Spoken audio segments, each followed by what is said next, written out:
এবার মা আমাকে বলেছে বিছানাটা সুন্দর করে গুছাতে, যেহেতু বর্ষার সময় সেহেতু পুরো ঘরে কাপড় মেলা, পুরো ঘরটা নোংরা হয়ে গেছে। আমি এখন বিছানা গুছাবো না, আমি শুয়ে শুয়ে এখানে পাবজি খেলবো, ঠিক আছে? তারপরে দেখি আমার মা এসে আমাকে রিয়াকশনটা কি দেয়, তোমরাও দেখো।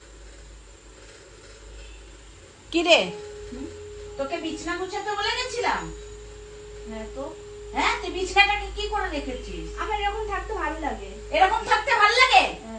কুকুর বিড়ালও থাকে না, যে জায়গাটায় বসে না সেটা লেজ দিয়ে ঝাড় দিয়ে বসে, তোদের মতন এইভাবে বসে না রে। আরে ঠিক আছে, এটা ভাবিস না একটু চাদরটা ঠিক করে নি। এই বর্ষাকাল পুরো ঘরে কাপড় চোপড় মেলা, ওই ঘরে ও শুয়ে রয়েছে, তুই এই ঘরে চিটিয়ে বিটিয়ে তুই শুয়ে রয়েছিস। কি ভেবে রেখেছিস রে তুই? হ্যাঁ, কি ভেবে রেখেছিস?